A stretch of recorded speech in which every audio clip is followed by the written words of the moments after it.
Hi there, my name is Toby, and today I want to talk about Kundalini energy. And if you're a yogi or a spiritual person, you must have come across this already. And people talk about it. Is Kundalini dangerous?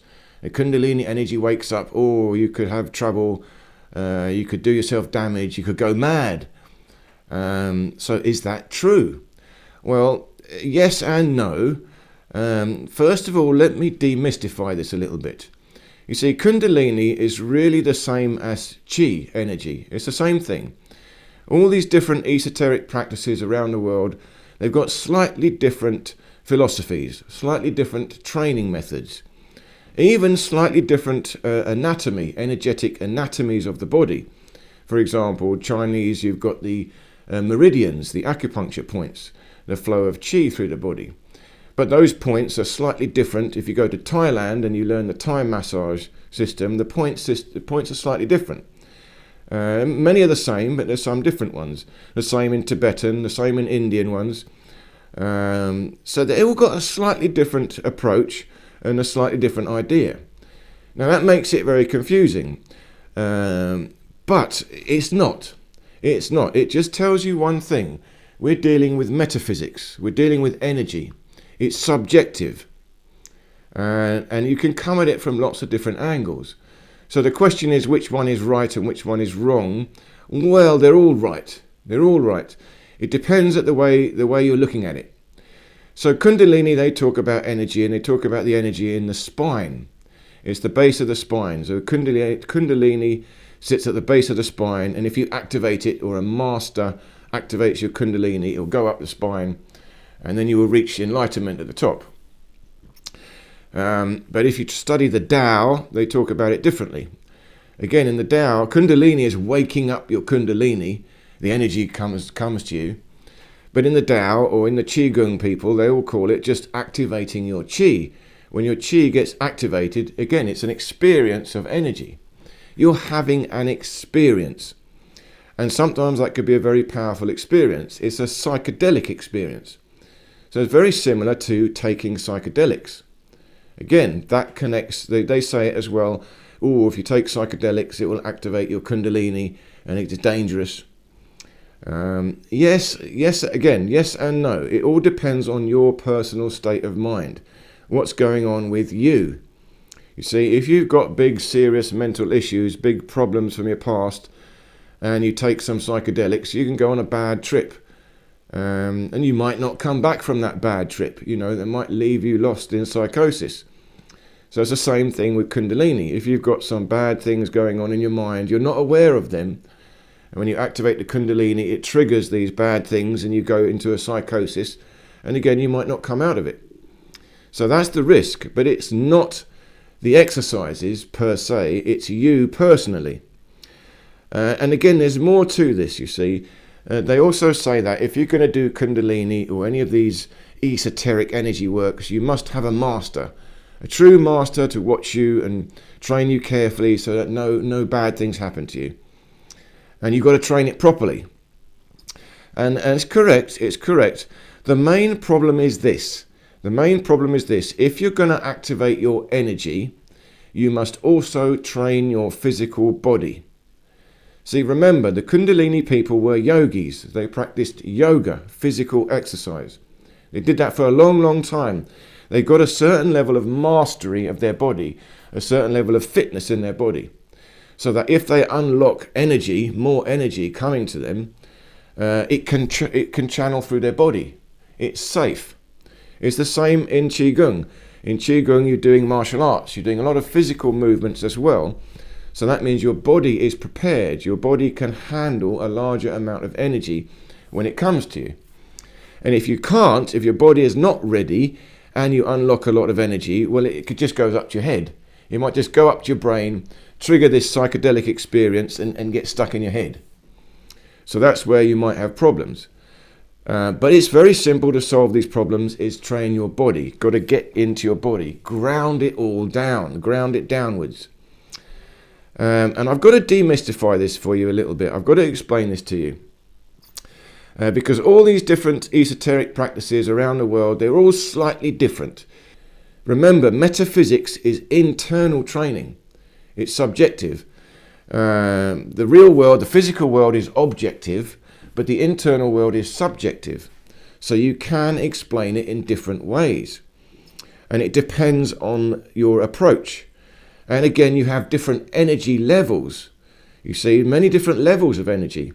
The lowest level of energy is your physical body. Then the highest level of energy is your pure spirit, pure consciousness. Nothing physical at all. Bodiless. But then you've got many stages in between. You've got an energy body stage. And depending on the energy level you're looking at, you will have a slightly different philosophy. So, for example, let's talk about Buddhism and Taoism. You see, most of what I'm talking about here comes from Taoism. Or Taoism is still my favourite because it is a true science. The Taoists were true scientists evolved from shamanism. They were studying themselves and they were studying the natural world, and they had a true scientific approach. But they included consciousness, the life force, the soul and the spirit. They were all included in the science. So their science was also internal meditations, internal discoveries, experimenting on their body, experimenting with medicine, with exercises, as well as, external science as well, watching the stars and all these things. And the Taoists, they were looking at the cycles of life. They were trying to keep life going. How does the cycle of life work? So the Taoists were looking for immortality, improving their health and fitness, how to live longer. And physically, they want their physical body to be healthy and live longer.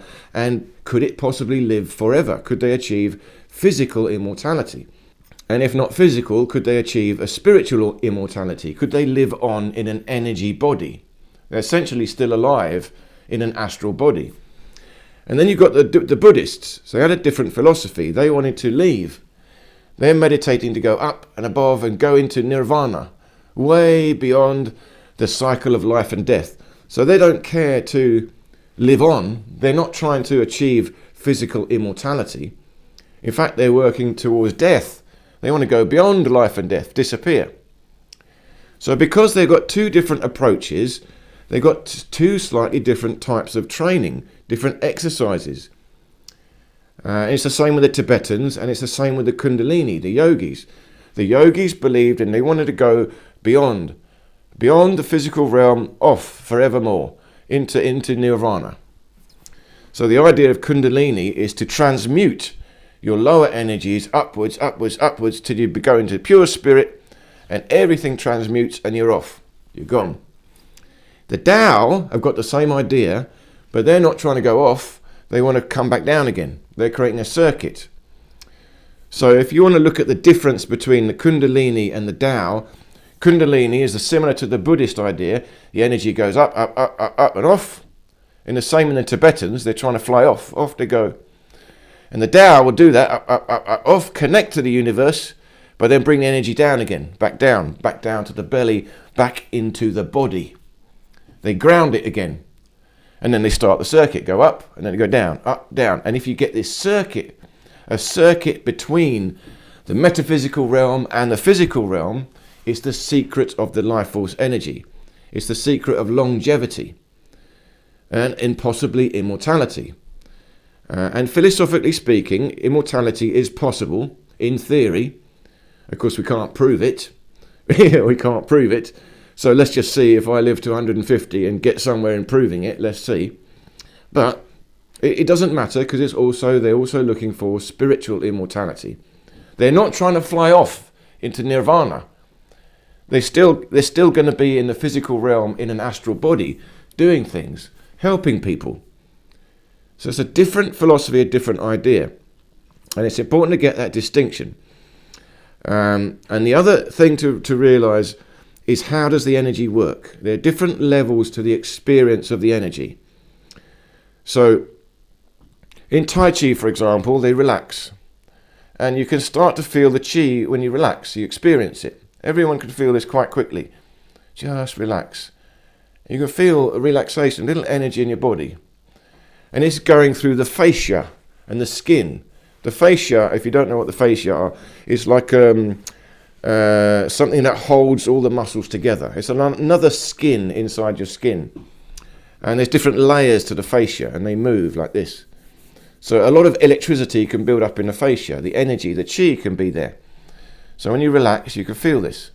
And you need relaxation. But you can have a deeper experience. It goes into the muscles. So if you can get that chi, you go deeper, it goes into the muscles. Now I've got tension. The chi is no longer just in the fascia. The energy has gone into the muscles and is making me move. So this is harder for them to understand because I'm still relaxed. I had this discussion with a Tai Chi master teacher many, many years ago, 30, 40 years ago. No, it can't be that long. Anyway, I went down to his class to train with him and see what he's doing. And of course he's teaching me and he said, well, you're tense, relax, relax. Now I've done this for so long, I am relaxed. But they can't understand it. I said, no, I am relaxed, don't worry. I can feel tension, it's not tension.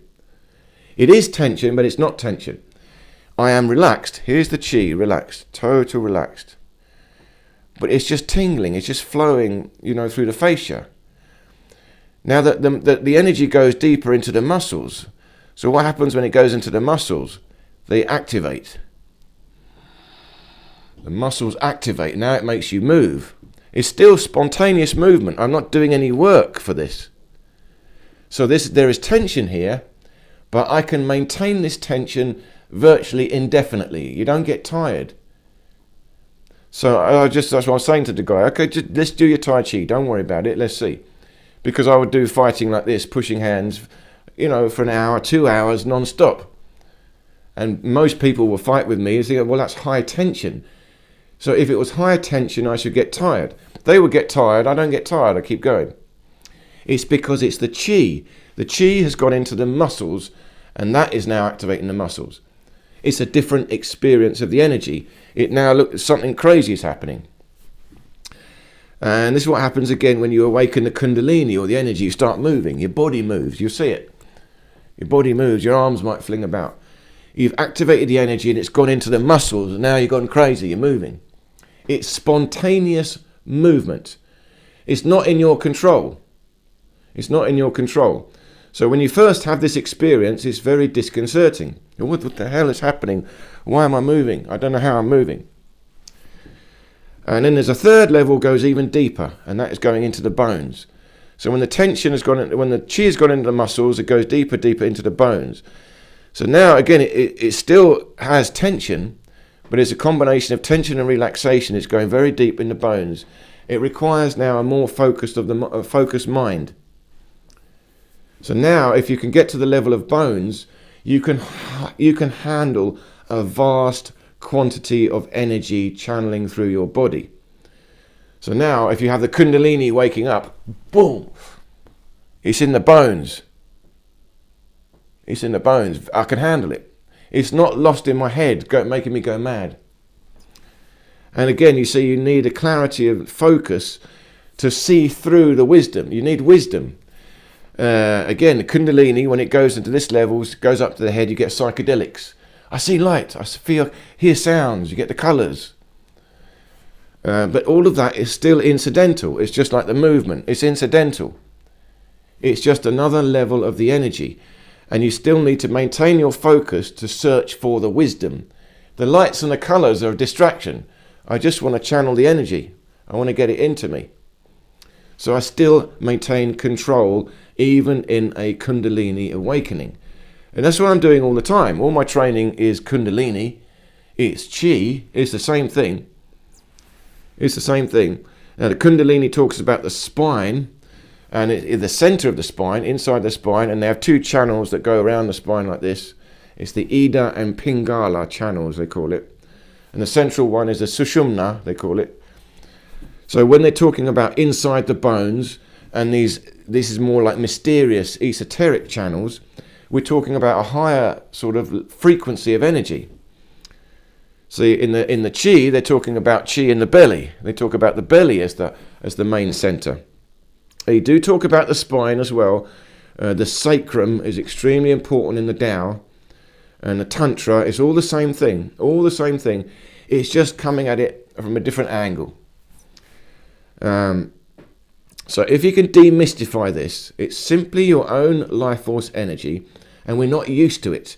We've become quite mundane. We're not aware of our body. We're not aware of anything. So when you suddenly do some exercises and activate the energy, it's so exciting to us. And again, if you've got problems, issues, it goes up to your brain. Well, now it might cause you worse problems, and then you think, well, I wish I never did that. And there people do this stuff, again, irresponsibly. It's true. There are a lot of big-named gurus, big-name self-help gurus, and they do all this breath work and get the energy going, and then they tell you their theories about it. It's sort of dangerous because they haven't done the physical work. You see, on my channel, I'm teaching you how to awaken your Kundalini as well. It's the same thing, but I'm teaching you physical work first. You have to get your body in the correct alignment. You have to activate the bones. Now, if I've got energy flowing through my body, boom, it will go evenly into the bones. It's safe. If you're going to go and do Kundalini with a bad posture like this, you're going to hurt yourself, and the energy gets trapped because you're suddenly unlocking a large amount of energy that you're not used to. But don't forget, you see, it comes from the philosophy of going up and beyond, which is a philosophy that's okay, but you have to know what it's about. If you don't want to just leave this earth, you want to live in this earth, then if you go up, you must bring it down again. You must circulate it. Remember, the yogis, the Tibetans, all these people, the Tibetans had different ones. They go like this. They sort of trying to knock on the door of the crown of the head and go out. Off they go, off they go, off they go. And then finally, at the end of their days, they're gone. But we don't want to go. We want to stay.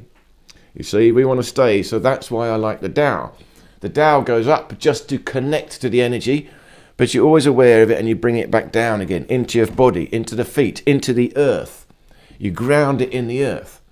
So you have a balance. If you're going to awaken a large amount of energy in your body, ground yourself. That's the first secret. Ground yourself in a strong, fit body, a good posture. Feel the earth.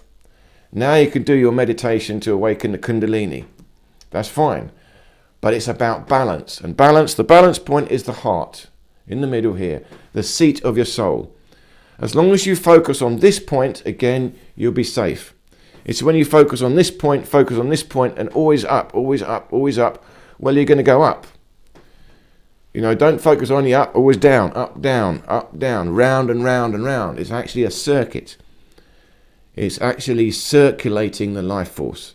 That's the safest way to do it. And again, in the Qi, they talk about the belly. And there, your belly is like a battery. You can store a large amount of electricity there. So they will meditate on the belly. Not so much the head, the belly. It's safer. So if you're going to do Kundalini, awaken this energy, always hold your hands on the belly, ground to the belly, let the energy come into your belly where it is safe to collect it. So this is an introduction because it's the same thing, Kundalini, Qi, Prana, and mostly they trigger this stuff through breath work, breathing exercises. You see, if you're going to do breathing exercises, pranayama, they have all different ones, and Kundalini have different ones, some short ones, fast ones, long ones, slow ones, exhale all the air, hold your breath, all different ones, and they trigger your energy in different ways. That's fine. But like I said, if you're going to do all this stuff before you have done some physical exercise, that's the only time it might be dangerous or unpleasant. Usually just give you headaches. There's too much energy stuck in your head, or you get tired, or you get confused. That's the usual one. The second worst one is you get deluded. You get self-delusions. You go into the spirit world. I see this person talking to me. Oh, I had this colour. Now you're off with the fairies. You've lost grounded. You're not connected to reality anymore. So that's when you get a lot of these teachers, a lot of these Kundalini masters or energy masters. They've gone off with the fairies. They're now, they're charismatic. They're, good they are teachers, they're gurus, but they have lost their focus. They have not got on true wisdom, not true balance. They're still on their ego. They got distracted by the lights and the colours, the psychedelics. Oh, I can talk to spirits. Yeah, none of that matters. Where's the wisdom? How does the whole thing work? So that's where you've got to be careful. But like I said, don't really need to worry about it. It is very rare. And it shouldn't put you off. It shouldn't put you off. Really, this is natural. It's natural. We should all have it. We should all have much more energy than we think. And just because we don't understand it, we haven't experienced it. It's like, oh, Kundalini, what is that? Oh, that guy, oh, he's got his Kundalini, he's off. What's happened? You know. And of course, not only that, it's violent. You pull a muscle. You know, Kundalini people doing this with the neck. You watch out, you'll do your neck in. You see, so you can only do this sort of thing if you have really trained a strong neck. So that is the only thing I would say, and that's what I talk about on this channel. It's a combination of physical and metaphysical, a balance. The body, external, and the mind, the soul, internal. And the two come together. And we train the two as one. We train the two as one. And I train the spine. Everything I do is about the spine, but it's about the spinal alignment. It's a slightly different approach. If you perfect the spinal alignment, naturally the energy will flow. Just nicely. It's not so boof sudden. Just natural. And you want it ticking over. Easy. Natural. It means the energy is there. You want a nice, ball of energy. That's great. But it's just ticking over nicely. If you suddenly need the energy, it's like you're having a powerful motorbike. I've got a 1500cc motorbike. Vroom, vroom. But I'm only tootling around town at 20 miles an hour. Boom, boom, boom, boom, boom, boom. Nice and easy. That's my chi. But if suddenly I need it, vroom, vroom, the chi will come out. I've suddenly got the ability to release a large amount of energy. And that you can use in martial arts for fighting. That's a grounded use of the Kundalini. That grounds it into the body, because your body's got to be strong. Or you can use it for psychic work, healing. Suddenly, boom, energy goes up. So you can connect to spirit and get some information that you might need. But if you want to do that, it requires great wisdom. You see, great wisdom. You cannot be naive if you enter the spirit world. You still must maintain your integrity here. You're looking for answers, but don't just take anything, you think about it. You've got to think about the information you get, interpret it with wisdom, because you only get abstract information from spirit. Abstract information. So you've got to be very careful when you get direct information, someone telling you something. Oh, you will die. Oh, what? No. Abstract information. Interpret that. I've got a message. You will die. Okay. What is that? Is that coming? Is that something from within me? Is it another spirit telling me something? If it's a spirit telling me something, are they lying? Are they telling the truth? Do they really know what they're talking about? So you don't take it too seriously. But if you have a specific question, I need inspiration for something in my life, I go into meditation, know the spirit, and see what inspiration comes, and you'll know, oh, that's a good idea. Yeah, I got the answer. You'll know it straight away. You'll feel it in your heart. It's good information. It makes sense. It resonates with your conscience. So again, a little introductory talk, specifically for the spiritual people out there, the people that are already training energy. It's all good stuff, but I remember it's a balance of the body and the soul, the body and the mind. The two come together and you train the alignment of the body and the mind. And the seat of the soul is here. So thank you very much for listening. I hope this made sense. Please do leave any questions or comments below, and I look forward to seeing you in any of these other videos here.